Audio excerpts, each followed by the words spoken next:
Good morning everyone, তোমরা সবাই কেমন আছো? আমি ভালো আছি। আজকে শনিবার।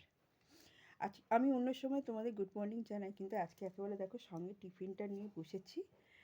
আজকে করেছি আটার পরোটা আর ফুলকপি আলুর তরকারি।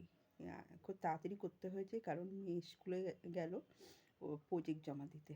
আর তারপরে তার মধ্যে হচ্ছে আজকে ওর খুব ধকল যাবে, বুঝেছেন? দুটো তো একটু ইয়ে থাকে, পড়া থাকে। তা তার তার মধ্যে ওর আজকে 9টার আগেও ছুটি পাবে না, বুঝলে তো? পরপর ওর সব ক্লাস থাকবে, স্কুল থাকবে, সব এগুলো করতে করতে রাত্রি 9টায় ওর রেস্ট হবে ওর। তার আগে হবে না। যাই হোক, করতে তো হবে।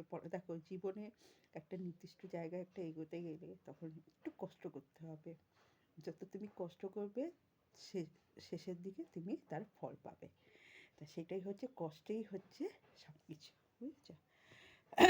যাই হোক, আজকে এত বাইরে ঠান্ডা হচ্ছে, আমি জানলা টানলা কিচ্ছু খুলতে পারিনি। একটু জানলা খুলে যে বসবো সেই খুলতে পারিনি। আর তাছাড়া কী বলো তো, রোদ্দুর আসে, বুঝছো তো? আজকে রোদ্দুরও নেই, এত ঠান্ডা হাওয়া হচ্ছে। সেই জন্যে আজ জানলা টানলা খুলি না, বিছানা একদম ঠান্ডা হয়ে যাবে।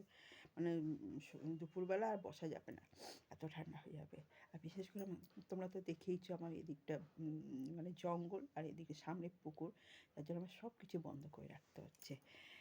তা তোমরাও সাবধানে থেকো, ঠান্ডা লাগিও না। ঠান্ডা তো লাগবেই, যতই আমরা সাবধানে থাকি, গরম পোশাক পরি, গরম জলে স্নান করি, যাই করি, দেখবে যেহেতু ঠান্ডা ওয়েদার একটু ঠান্ডা সবারই একটু কম বেশি লাগবে। তাও আমরা অনেক সাবধানে থাকার চেষ্টা করি, বুঝছো তো, যাতে ঠান্ডাটা না লাগে।